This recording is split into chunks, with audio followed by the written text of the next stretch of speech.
L'Amourouf épisode 132, Jupiter et son satellite. Encore un épisode où la politique française nous prouve que le ridicule n'a pas de plafond et qu'il n'y a pas d'ascenseur non plus pour remonter le niveau. Dernier rebondissement, Brigitte Macron, la star incontestée du fan club jupitérien, s'est improvisée chroniqueuse sentimentale en déclarant que les Français ne méritent pas Emmanuel Macron. Et là, on s'arrête 2 minutes. Non, parce que si on en croit ses propos, on devrait peut-être lui envoyer des fleurs, des chocolats, et pourquoi pas ériger une statue en macaron.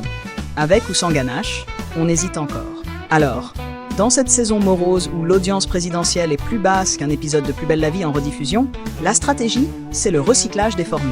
François Bayrou, notre Nostradamus du Béarn, rassure en nous sortant l'argument santé. Vous êtes jeune, vous êtes en bonne santé, il y a pire.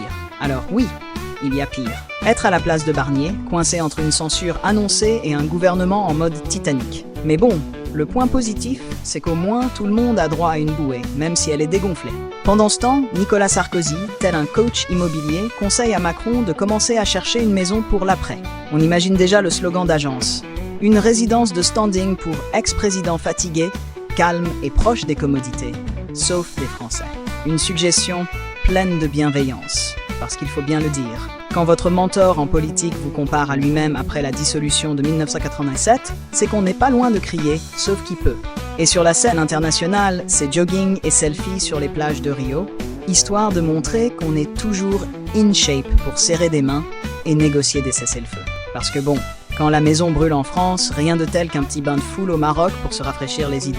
Le truc, c'est que pendant qu'on fait le tour du monde, les Français, eux, font le tour des sondages et c'est pas joli. 66% de mécontents et encore, c'est sans compter ceux qui avaient mieux à faire que de répondre. Mais heureusement, il reste l'infatigable Brigitte. On pourrait croire qu'elle auditionne pour une reprise de Les Feux de l'amour. Il est mal aimé, incompris, mais moi je l'aime envers et contre tout. Une loyauté qui force l'admiration ou la gêne, c'est selon. Et puis après tout, qui sommes-nous pour juger ? Si les Français ne méritent pas Emmanuel Macron, peut-être que d'eux, au moins, se méritent bien. Finalement, on est là, comme d'habitude, à regarder une comédie dramatique où tout le monde joue faux, mais où personne n'a osé couper le courant. Alors on reste parce qu'on a beau dire on aime bien un peu de théâtre, même si souvent du grand guignol.